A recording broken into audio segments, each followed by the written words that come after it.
Hello and welcome back to Shifting Gears. Today we are going to be installing a 4-inch lift kit on a Jeep Wrangler. Shouldn't be too awfully bad. It doesn't call for a whole lot of time to do it, but well, let's see what it takes to do it.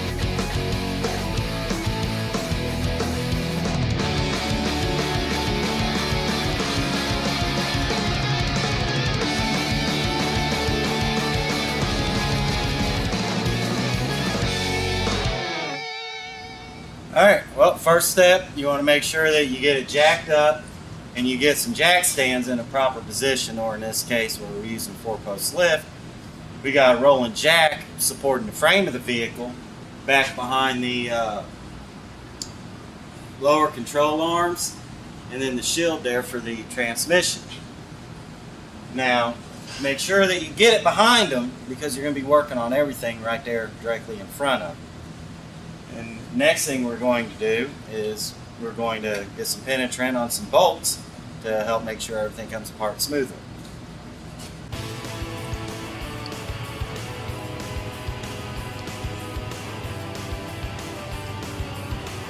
Now would be a good time to walk away for a few minutes, let this stuff settle up and help keep it from dripping all over you while you're doing it. And actually we're going to bring it on down and remove the front tires. Good thing is with these kits, they give you very detailed instructions with pictures, the size of tools you're going to need, what size bolt, what size socket to take this bolt off, or the nut on the opposite side and all that. So make sure you follow the directions and watch them closely. With the pictures and stuff they have in them, they're very useful.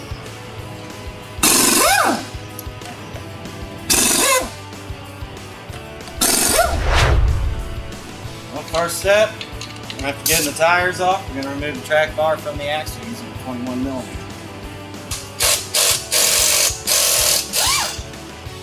Now that the track bar is loose, we'll move on to the next step. Actually, before we go much farther, just to be on the safe side, we're going to support this front axle. We're not to the point where it'll fall out yet, but we're going to go ahead and do it just so that we don't get to that point and go, oh yeah, we forgot something. Now if you notice, not only did we support it, but we're retaining it to the support using some straps to make sure it doesn't try to flip off on us or anything like that. So now let's get these sway bar links off.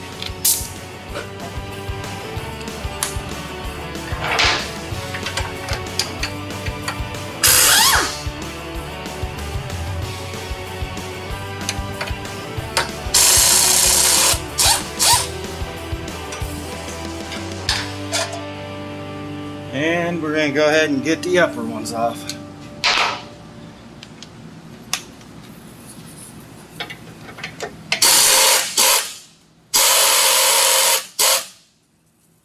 And sometimes you have them on this design where it's like a ball socket in there, they just spin. So what we're going to do, we're going to retain it. You can use a pair of vice grips or something to that effect, or a wrench, because it actually looks like a hex socket.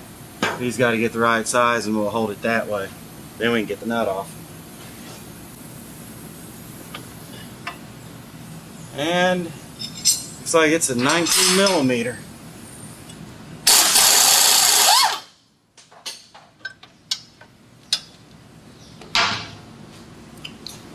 Well, we're going to be using these for later. I'm going to go ahead and stick them back in here just so we know where they came off of. Make it easier to find them later.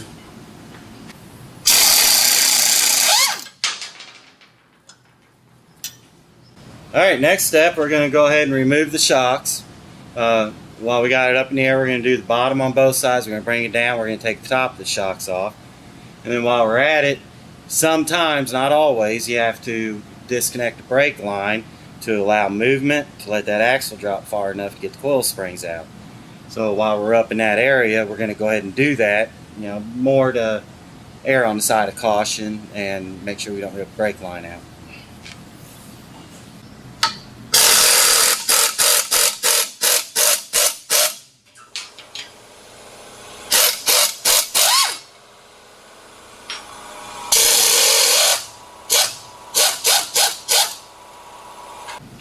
Now here's another little tech tip for you. Sometimes when you're taking out bolts, like on shocks or something like that, they get stuck in there. The pressure of the shock and the housing here is holding it in place. They don't want to just spin out a lot of times, so what I'll do, I'll take the wrench, put it on the back side of it, put a socket on the front, and apply force away from where it's mounted to with the wrench. And that'll work it out so that you can actually get the bolt out a lot easier. Just like that.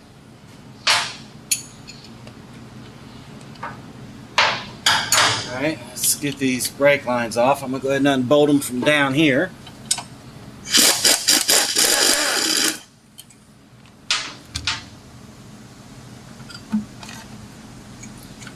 Once again, I'm going to put the bolt back in there just so it's easily found later, not lost. Another good idea is a lot of these bolts go in a certain way. So whatever direction that they come out of the parts, put them back in the same way. That'll also help you know which way they go back in when you put it back together. Okay, now let's get around and do the top of the shocks. Now we're going to take a 16mm. We're going to unbolt the top of the shock.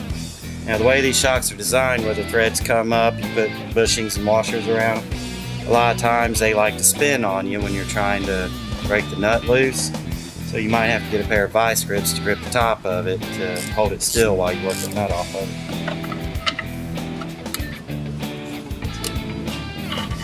And there she goes. Actually, in this case, it's got a nut right there that we might be able to use.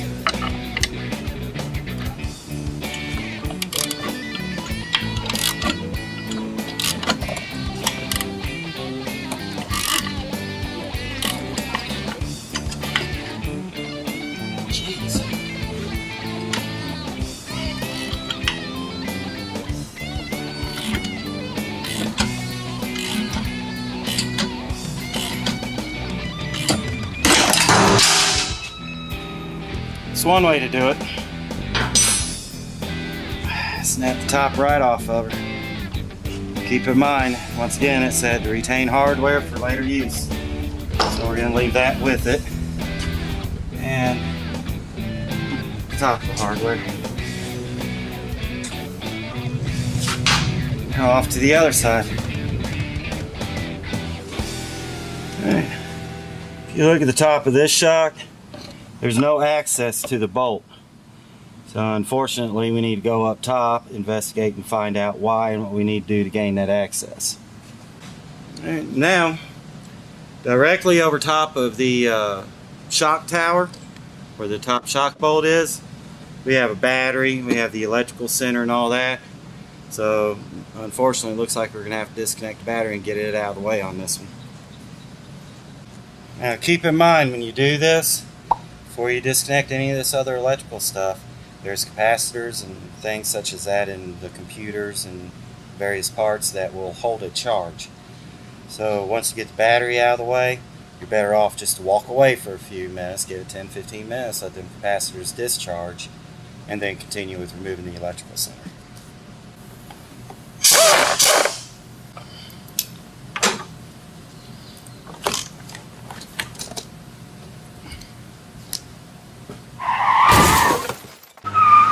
Alright, now that we've waited for a few minutes, we're going to go ahead and start getting everything apart. It's got a harness attached to the top of the box.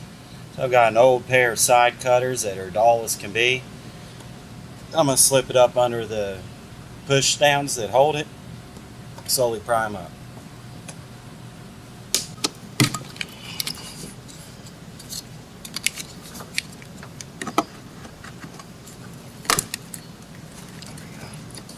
On this connector, they have a red lock on the side of it. Take something, push against the edge of that red lock, push it over. Once the end is flush with right there, you can compress it and disconnect it. And we're actually going to slip that out of the way. Be careful moving this so you don't break the plastic lines here. And you'll end up with a whole bunch of fault codes and things of that nature. Alright, on this electrical box, it's got two tabs that are right here. Take your little screwdriver, pop them over, and slide her up. Sometimes easier said than done. Unless you have like 3 hands. And they are attached over here. Same thing here. Push the tab over and lift. And again here.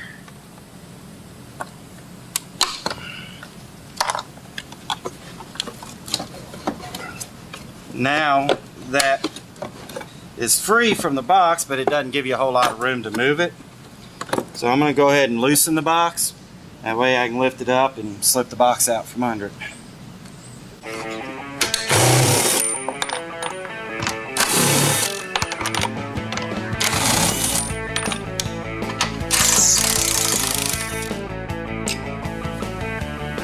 This too.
Weed was ridiculous.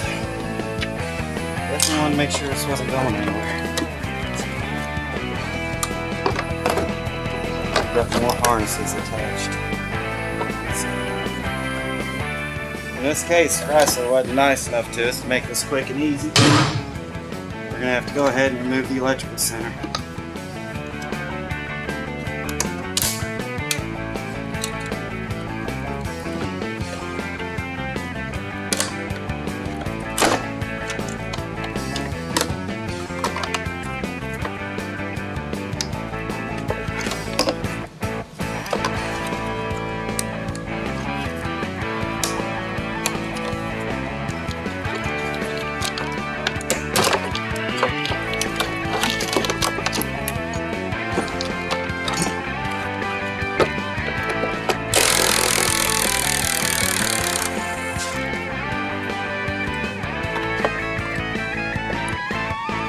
Definitely want to make sure none of this stuff went anywhere.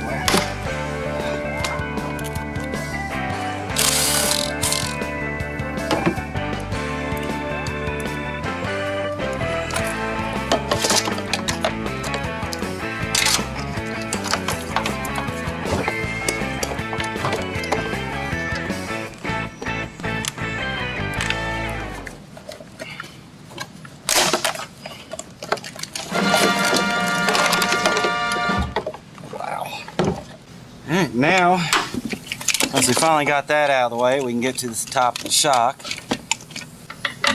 Don't forget to hold the bottom with your wrench.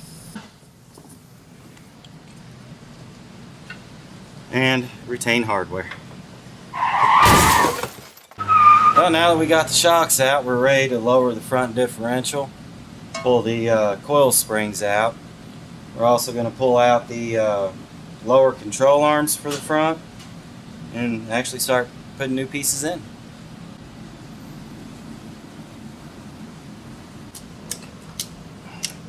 Remember to make sure that your axle stays secured.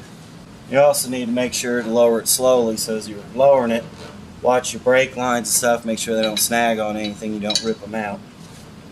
Now we pull the coil springs out, do the bottom first, slip them down from the top, but looks like we're going to have to lower just a little bit more.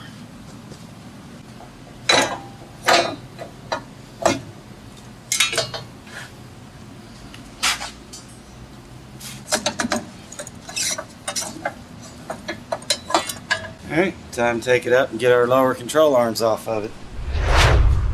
Alright, now where we had such a hard time getting the driver's side coil spring out, and this jack is all the way down, we know that the vehicle's not raised enough.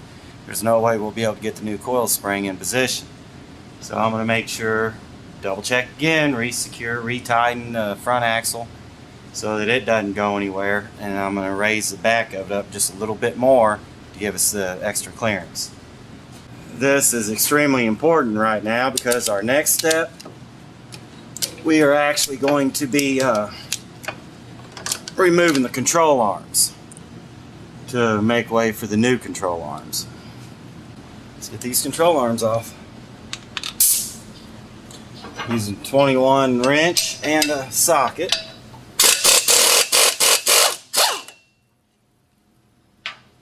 Same thing, you can see the bolt stuck because it's got a little bit of pressure on it. So,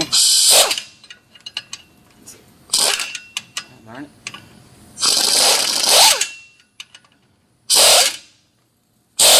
Unfortunately, my tie down's right in my way.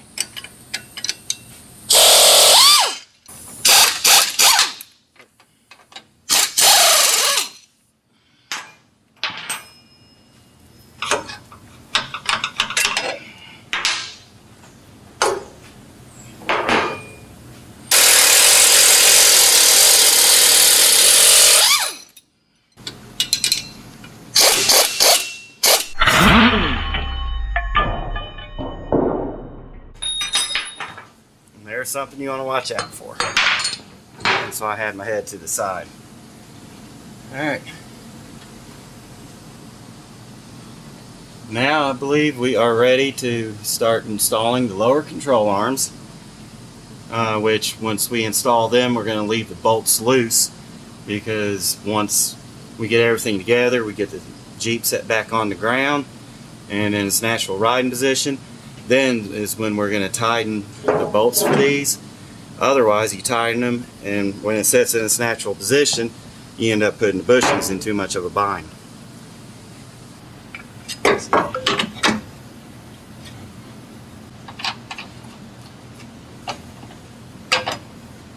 Alright, now this is where it helps to have a hand. If you notice, the hole is farther forward than the hole in the mount, so we need to get the axle twisted forward.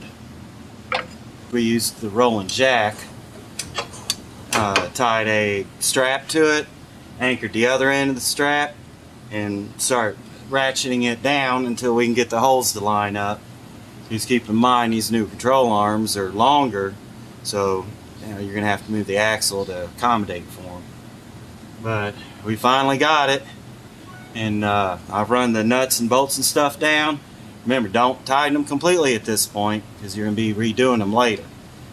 So, just run them down a little bit and leave them as is, and we'll move forward on to the next part. Now remember, on that part, if you're on the ground, you're working with jack stands and stuff like that, be very careful when you move that front differential so it doesn't end up falling off and injuring you. So now we've got to mark the holes that we're going to have to drill for the little isolators for the coil springs, which they say to put it on there and mark the hole, but you got a few inches there you have to go through. So I think instead I'm going to find the center and I'm going to mark it that way. Mark it around 2, and then Alright, you notice what I did there is actually use fingernail polish instead of a magic marker, because on the black paint you're not going to see the magic marker. But if you notice, with the fingernail polish, you can absolutely see that.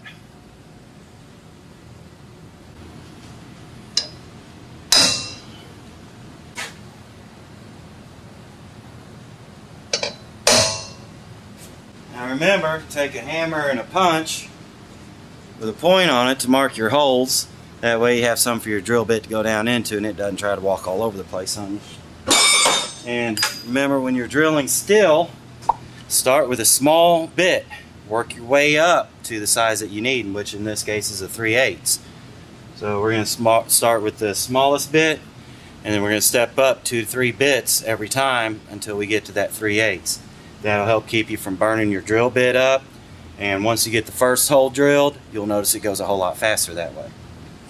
And as you're drilling, keep giving it a shot of like WD-40 or some kind of lubricant like that to help keep your drill bit cool.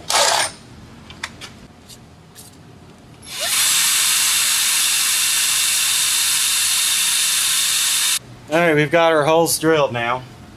Make sure you clean all the metal shavings and all that stuff off the top of it, because you don't want that in between the isolator and your mount there acting like sandpaper and just eating away at it. Now keep in mind, when you're drilling these holes, any burrs like this you want to knock off. Get those cleaned off of it, because once again they'll just eat away at it. And take your time and go slow. It's very tempting to put a drill on there and just hammer it at full speed. If you do that and you put a whole lot of pressure on it, you're just going to eat up your drill bits. So, moderate your speed, keep it slow, and take your time so you don't end up ruining drill bits that you'll need later. We are ready to put these in. Which, put your isolator inside there. Slip the top in place, which this part's guaranteed to be a whole lot of fun.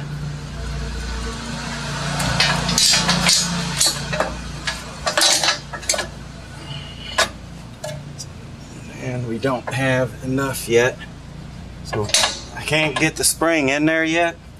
So what we're gonna have to do, we're gonna have to raise the body a little bit more.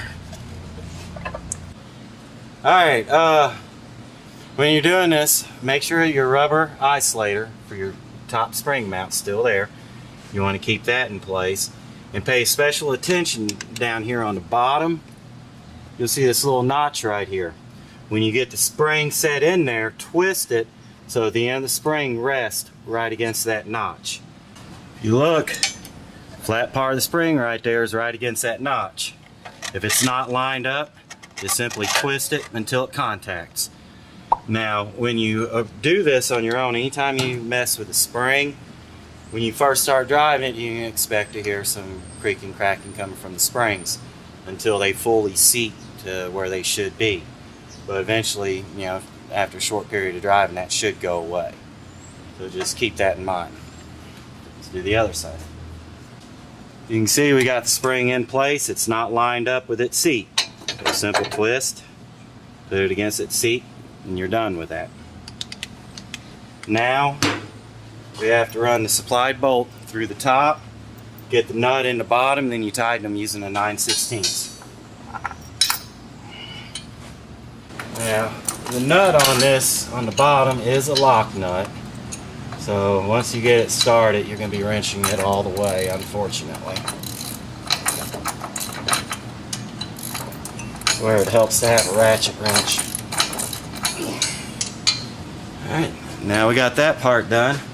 It's time to move underneath and start working on the steering.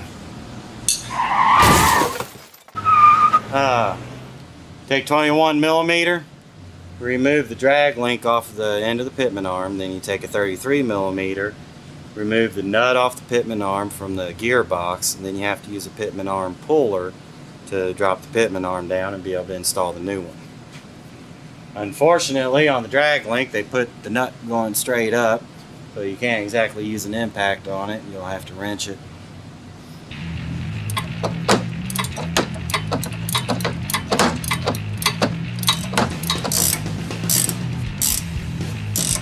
Alright, now I got the nut off. Take a look at the top of it. You'll see it's a nylock type locking nut. So once you get it off to where that's disengaged, actually put it back on, just a couple threads to hold this assembly for you. Because now we are at the point where we need to break it loose. By putting the nut back on, just a couple threads, that's going to keep it from dropping and hitting you in the head. They make pickle forks to pull that apart, but I find that for the most part all pickle forks are good for is ripping the boot off of it. So what I'm going to do is I'm going to take a hammer, smack it, give it a good jarring, and after a couple hits usually drop right out of it. Another thing to keep in mind actually before I do this is the drag link that's attached over here to the rear end. So as soon as this pops, that rear end could try to want to move. So be careful, watch yourself, make sure you got this rear end secured. Or differential, I'm sorry.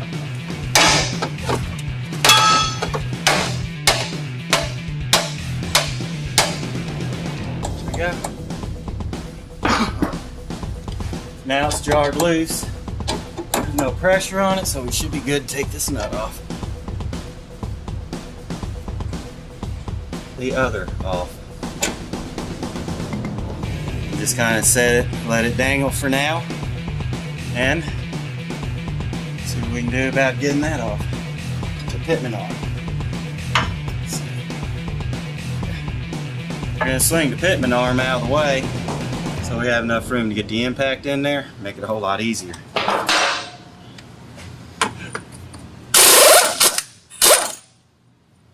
Alright, now we are ready to remove this pitman arm, in which case when we do that we're going to use a pitman arm puller.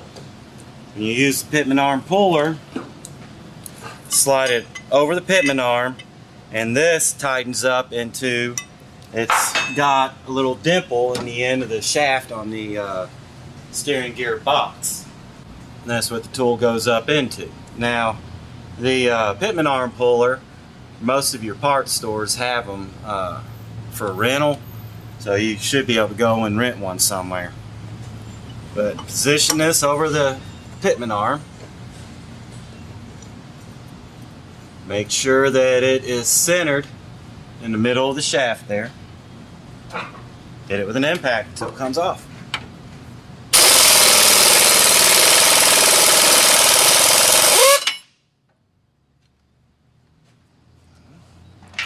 That's it. Now we have to install the extended pitman arm. So you can see quite a bit of difference there. Oh, these are usually indexed, so they'll only go on one way.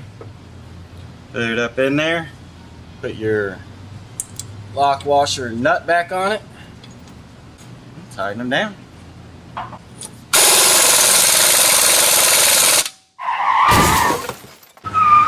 Now we are ready to reattach the steering.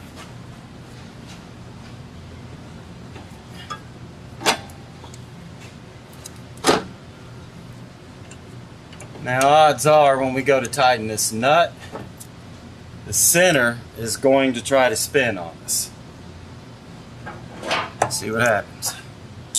So you'll be wrenching on it, wrenching on it, wrenching on it, and not really getting anywhere. And it's already spinning. Now, a couple things that you can do, you can actually place a jack against it, push up on it with a little bit of pressure. That'll help keep the center of it from spinning on you. Or there's an Allen head in the top side. You can hold it with an Allen and go ahead and tighten it up with your wrench.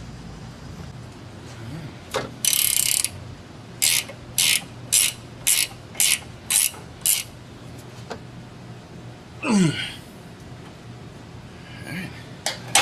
we got that together. Just pressure off of it. Alright, now we got the pitman arm reattached to the drag link. Now keep in mind that once you do this where it's raised up, it's going to reposition the positioning of the front tires and your steering wheel. So once we get this thing completely done, what we're going to do is I'm going to back it off the lift, pull it back on the lift so we make sure that the front tire is perfectly straight. At that point, we'll probably find that the steering wheel is twisted to the side a little bit. But I'll show you how to take care of that here in a few minutes. So you don't want to leave it like that, because the way traction control systems work in newer vehicles, it will severely mess with the traction control.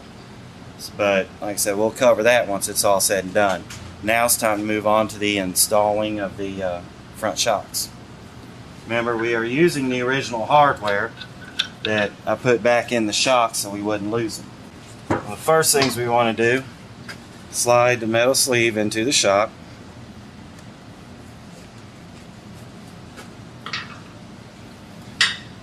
Usually it's not too bad to do it, but if you find you're having a problem with it, you can actually take some carb cleaner, spray on it, and it'll help lubricate it, make it a whole lot easier. And we'll get this installed. Cut the cord that's keeping the shock compressed there. Slip the stuff on it. Let's see. That's a whole lot stiffer than what they normally are. Slip your bushing and your washer on it, and then let it go up in there. Now we can cut the bottom of it off. And just discard that. Go ahead and put the new bushing and washer on top. Keep in mind the bushing has got two different sides on it. You want this side to go towards each other. So on the bottom bushing, you want this to point up. And then once you get the top of the shock in place, the top bushing, you want it to point down. That way it lines up with the hole in the shock mount up there. Another washer and our nut. Now we need to grab 9/16 wrench and tighten it down. Keep in mind when you're tightening this, you don't want to over tighten it. Basically, you want to tighten it down so that this bushing is the same diameter as the washer. You don't want it to expand past it, but you want it right at the same diameter. Alright. You can see that rubber bushing is about the same diameter as that washer is now. So we want to stop. We need to move on to the next side, get it done. Alright, now where we have all this stuff removed, it's a whole lot easier to do this from the top. So, we'll get it tightened up. Same thing, don't want the bushing to expand past the washer. And we are good. Now we have to tighten the bottom of it. They want it tightened to 80 foot-pounds on the bottom. Now it's time to install the stabilizer bar bracket. We're going to have to take the original stabilizer off of it for the time being, install the bracket, and then we got to reinstall everything else. We're going to have to move this bracket for this end of the stabilizer bar 1.5 inches. So before we do that, we're going to mark its location, then measure over 1.5 inches, move it over, tighten it back down. Alright, let's do this.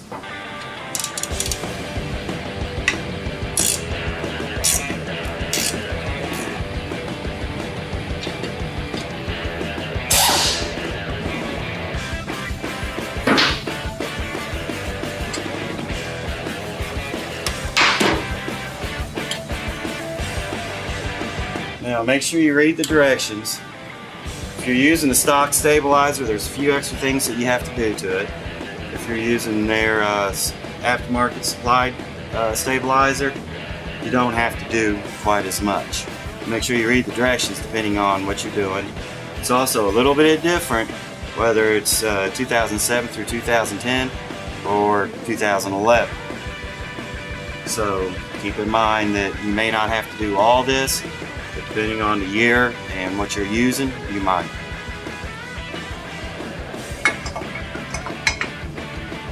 Alright, got that position. You gotta install the U-bolt from the back side.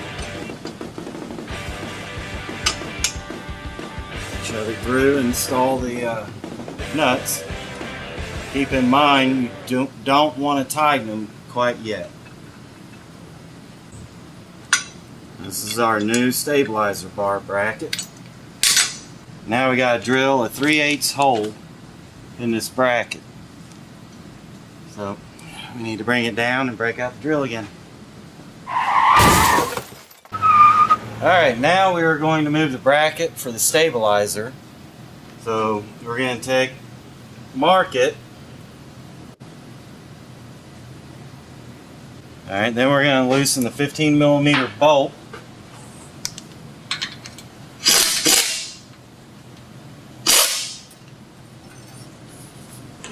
Now we're going to measure over 1.5 inches and reposition this with the post sticking straight up so it matches up with the bracket that we installed. Tighten her down.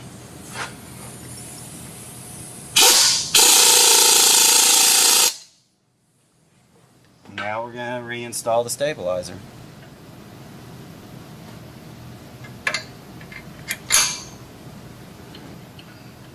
And grab your 18, tighten her down.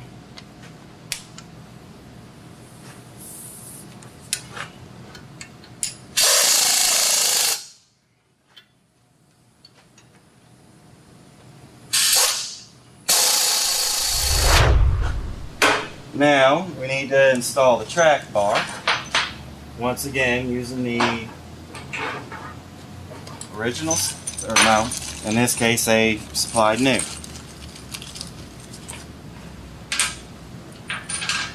Which looks like we might have to shift it over. We need this to line up, slip that bolt through there. So we're going to have to shove the differential to the side.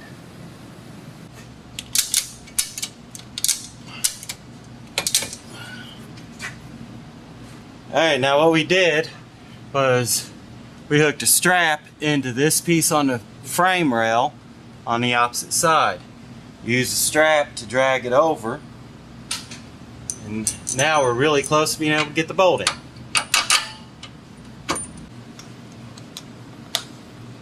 And where the bolt's really tight in there, we're going to take a 22 and just run the bolt through. Just like that. Get the extension off. Put the 22 lock nut and washer on the other side.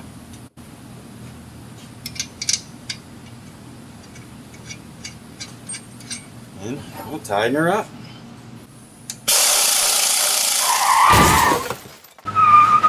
We are going to move to the rear of the vehicle using 18 socket, 18 wrench, 19 wrench.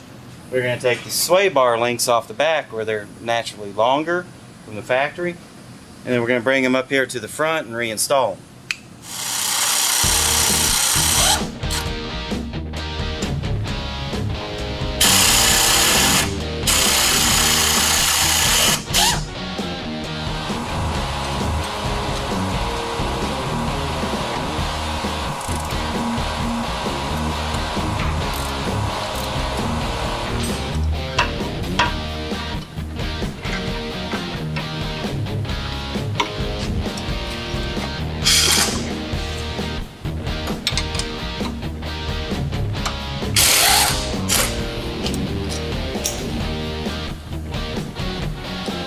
Just so you know, top and bottom's different threads.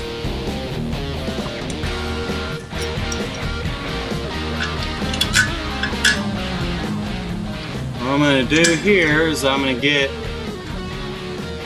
everything started, leaving it good and loose.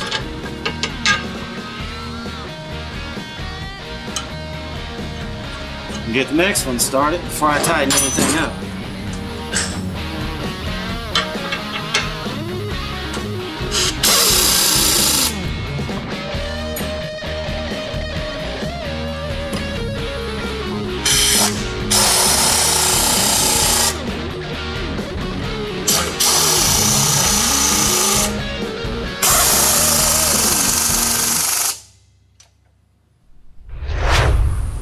Alright, the next step in the instructions say to relocate the brake lines.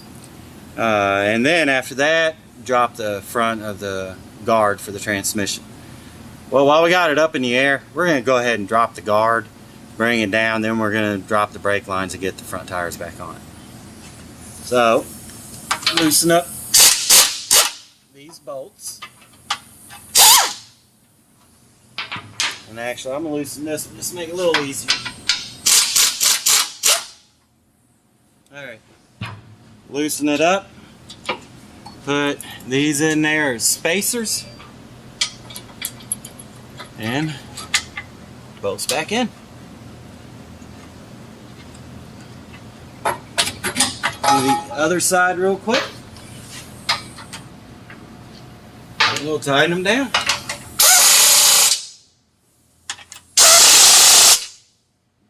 Now the purpose of those is to drop this down just a hair to allow clearance between the front drive shaft and right there. As you can see, the front end's hanging completely down. Can't go any lower. This clamp here, that's the head of it, which means that's as close as that really should get to it.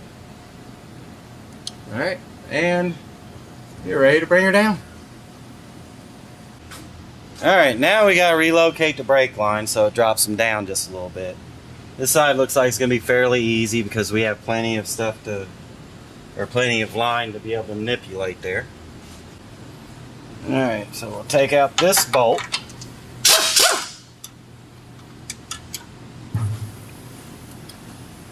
Pull that away. Now we're gonna have to kind of pull down on the line to drop the whole assembly a little bit. Be careful not to kink or close off the brake line as you do it.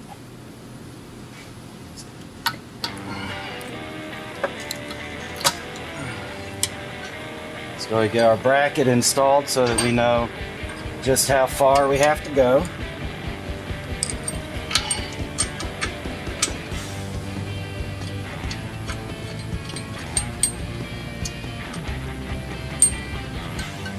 Alright, you can see we still have quite a bit of drop to go on this.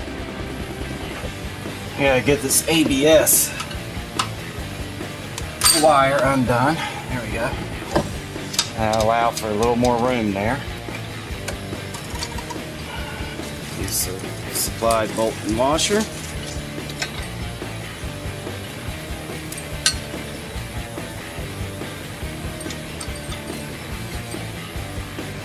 Well, looks like we may have to unbolt the the shock real quick. Give us enough room to get the bracket back in its location.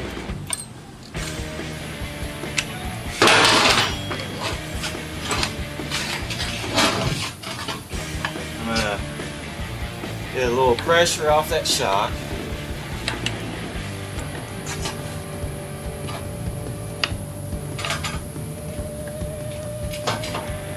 And get it unbolted.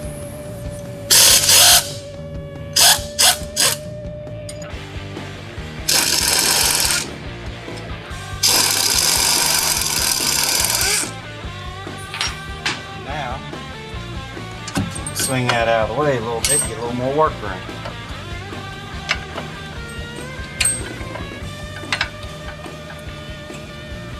Go.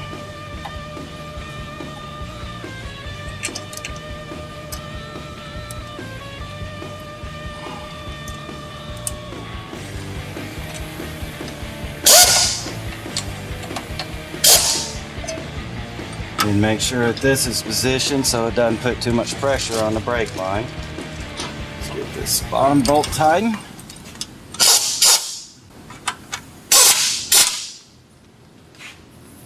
Alright, now when you do this, it is very important. Make sure your brake line's not contacting anywhere. As you can see, it is right there. Pull that out. Anywhere that brake line is contacting, it will promote rust. So make sure that you get that twisted so that it's not in contact with the frame. You got a little bit of space there.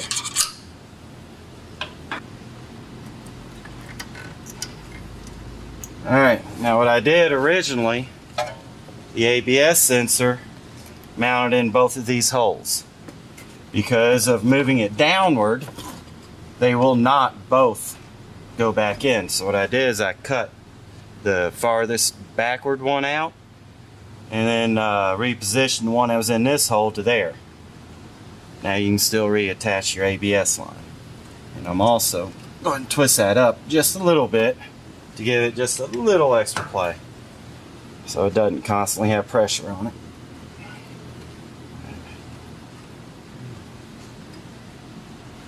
There we go. Let's get this shock back in.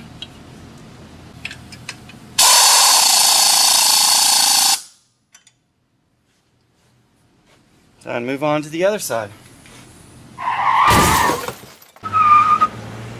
Alright, now because of the size tires we're putting on it, we have to space the wheels out. So we're going to install these wheel spacers. Very important, make sure that there's no star washer on here. From the factory, they'll put the star washers on to hold this in place as it's going down the assembly line. Make sure there's not one on it, that everything's nice, smooth as flat as can be. And then I'm also going to take some Loctite. I'm going to put it on each wheel stud to help ensure that these don't come loose while driving down the road. Now remember, it doesn't take a whole lot of Loctite. In test, Loctite company has proven that too much is worse than not enough. So just put a drop on it, slip this in place, and get your lug nuts started.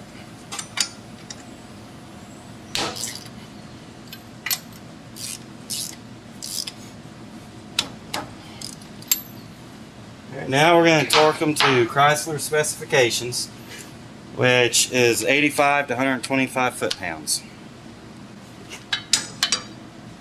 Remember, when you torque them, to do it in a crisscross pattern, just as if you're putting a tire or a wheel on it.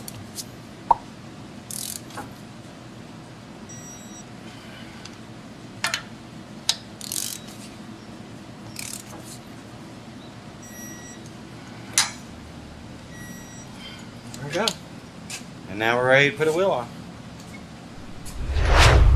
Alright, now on the rear, our first step is to remove the bolt on the track bar at the axle and flip it out of the way. Using a 21 millimeter. Then of course retain the hardware for later use.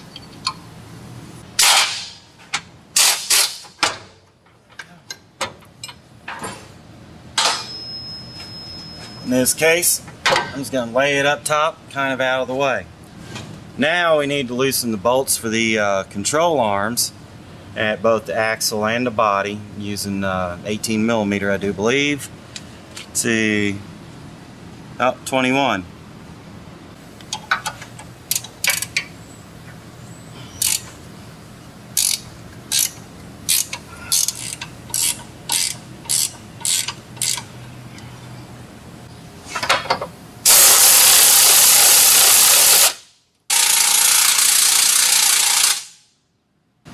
We have to take off the brake bracket from the frame, which is right here. Later on we're going to be relocating it just like we did in the front.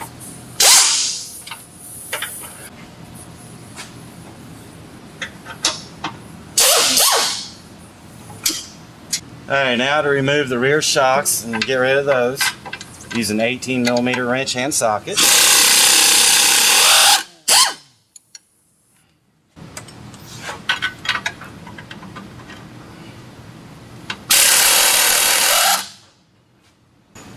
Now we're going to get the top shock bolts, which with the bottom loose, sometimes the way that these tops are designed, the shock itself might get in the way.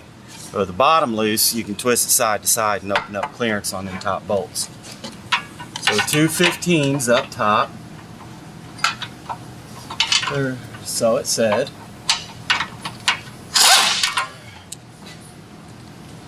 Those are not 15s. Nope, they're actually 16s, unlike what the manual says.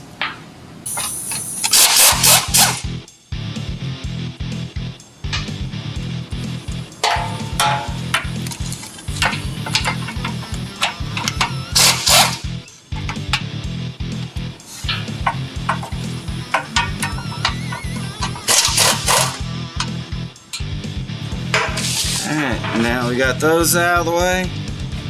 You have to get the diff hose off of the body. It's held with a bracket and a little push pin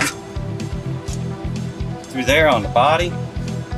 Then you have a clip, excuse me, that comes up right beside the frame rail in a little hole there.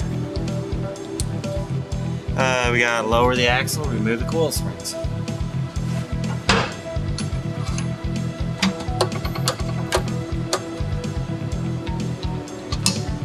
And we're running into another problem. We have some hold downs here that are stretching the ABS line.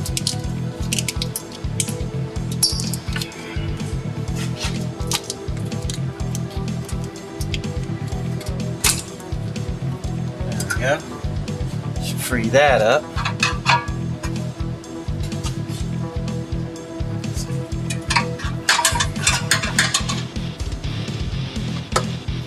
Look at that, they're pretty much falling right out. So be prepared for them to drop when you're doing that. Make sure you keep the top rubber isolators handy, because you'll need them to install the new ones. Now we have to install what they call a coil spring spacer correction, which is this piece right here. It shows. Yep. It's got little tabs on the back to make sure that you set them in properly. So with this all the way in the very back, drop it down in place, and then these 2 feet should hold it there. And install your isolators. Make sure that they seat properly on there. You can look at them and see through the dirt where the end of the spring's supposed to go. So line that up. See if we can get them in there without lowering it more. Nope, it's gonna have to come down. Lock's clear.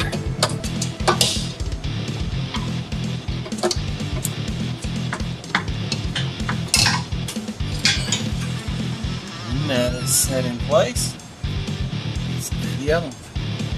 Once again, line it up properly. And slip her in.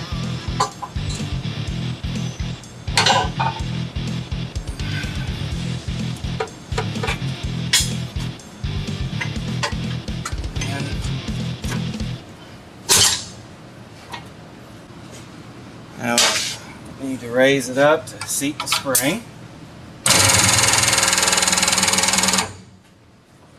Ruh-roh. Don't do what I just did. That doesn't work so well. Try this again. Much better. Now I can move it. Now for this. This is what we're going to use to relocate the track bar. You're going to get this installed, but do not tighten it yet. I got the 2 screws started over here with the nuts on the back side, and it was off center from the hole a little bit. So I went ahead and put this one in to line it up where it needs to be. I'm getting ready to mark the top hole inside here, but I'm getting ready to mark it so I can drill it and get the bolt in the top of it. Alright, we've got the hole drilled now. So we got to get this bolt back out that I used to line it up.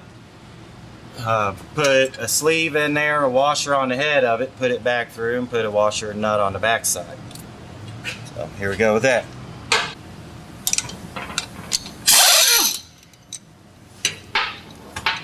Now we need to get the proper size washer. Start working it through this hole and this sleeve, and then get it through the rear hole. which this does not line up exactly right. So it's going to be a bit of a battle.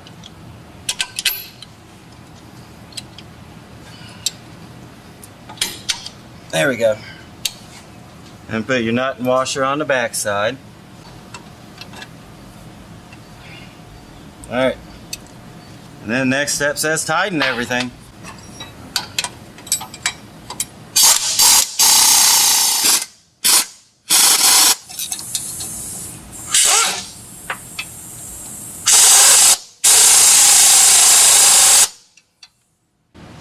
Alright, now that we got the bracket mounted for it, we gotta put the track bar back in, which it looks like it's gonna be a battle because the holes are not exactly lined up there either.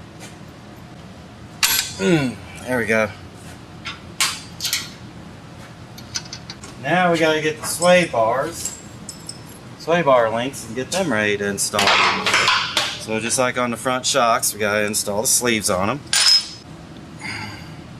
It's gonna be fun.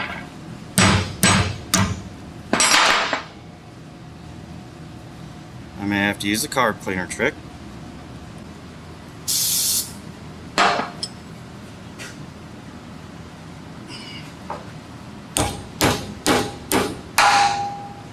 Now when you install these, it says make sure that you install them with the head of the bolt towards the tire, or in other words from the outside coming in.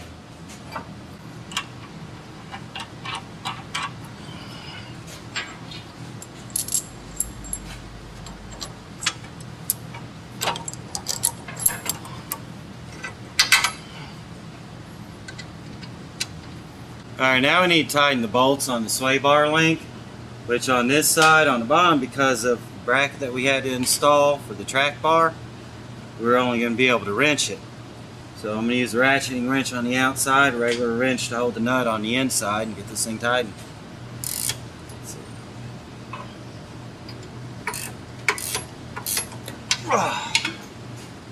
Alrighty, now let's get moved on and get the other side.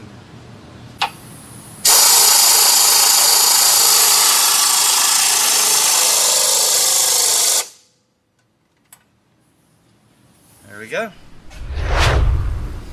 Now we have to install the bump stop spacers on the flat pads here on the axle. By the looks of it, it would have been easier before we put this bracket in. Now it looks like it's time to install rear shocks.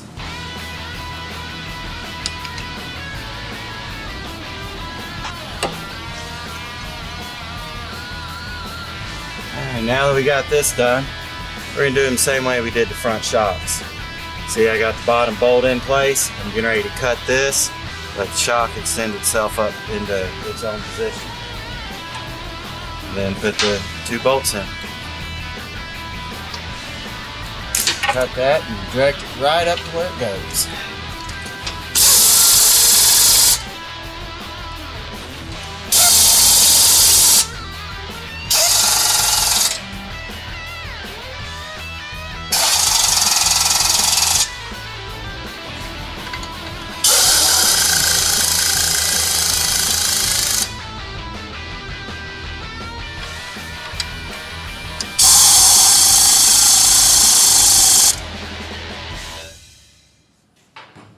Now remember, we tightened the top with a 16mm, the bottom with an 18mm and a wrench. Alright, now, just like we did on the front, we have to relocate the brake line, drop it down a little bit lower so there's not too much tension drawn on it. I'll get the bracket in place and the 10mm bolt. Fortunately, these are nowhere near as hard to get in position as the front ones were.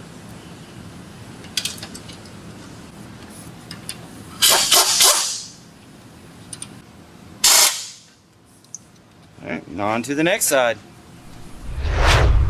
We have to take off this bracket off the vent hose, put it up towards the end here, which in order to do that we're going to have to take this off. We'll put the bracket back on and reattach it up in here. Alright, now that we have all that done, it's time to get ready to put the wheels back on, which these have got those pieces I was talking about where they put them on from the factory. You have to make sure to get every one of those off, and then I'm going to go through and hit this with a wire wheel, get it cleaned up. Now, in the instructions it says use a regular screwdriver.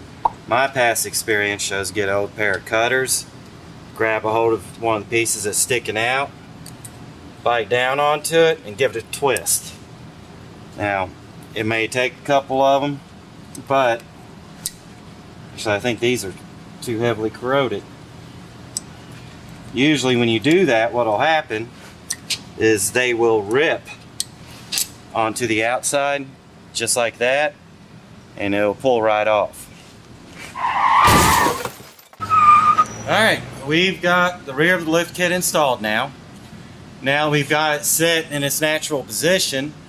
I'm going to bring it down. I'm going to give it a couple bounces real quick. Take it back up. We need to tighten all four of the control arms, the track bar, all that stuff. That way we know that they're in their natural position.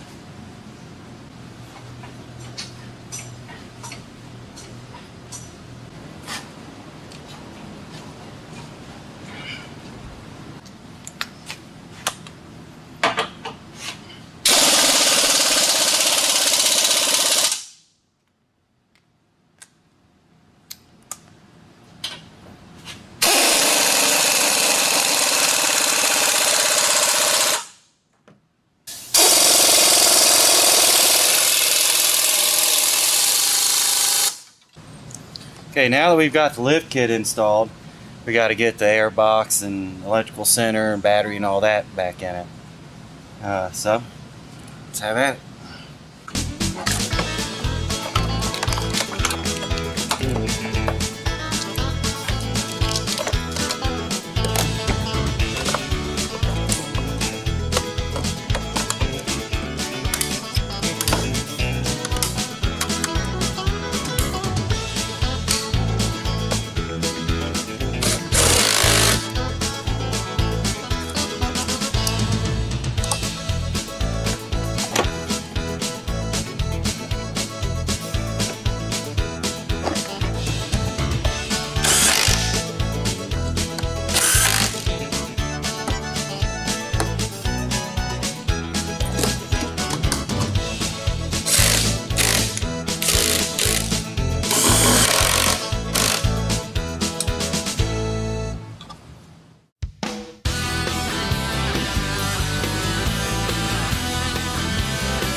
Now, since we've lifted the suspension nut, dropped the suspension from the body, now when you sit in it going in a straight line, steering wheel's clocked at about a 10 o'clock position. So we're going to adjust the drag link right here, show you how to do that so we can get the steering wheel straight. In this case, we don't have to worry about using an assistant. I'm looking at what the computer says on where the steering wheel is positioned. Gotta loosen 2 clamps on the adjuster here and start giving her some spins.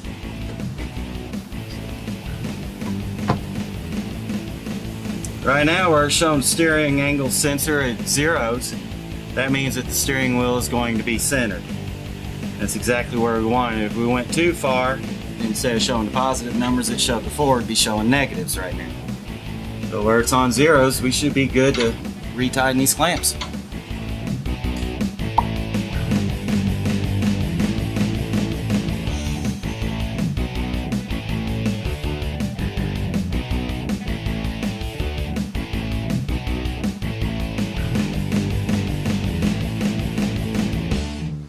Alright, well, it looks like the Jeep was a success. Just remember, after doing an install or a lift kit on it, after about 500 miles, you need to bring it back in, retorque all the bolts, make sure every fastener is good and tight. So don't forget to do that. And thank you for watching Shifting Gears, and hopefully we'll see you next time. Well, I thought we were going to have less stuff to contend with. And I was wrong. Well, Problem, I'm mounting it all wrong. Do this again. Take 2. And I did it wrong. Which is going to make it even harder. Yeah, just slide it back on. Snug fit in here. Told my wife we're going to be working late tonight. Boo. Of course, that's not going to work. Which is fun to get to. That's what it is. Fine. Son of a... Might be better to film that on the other side.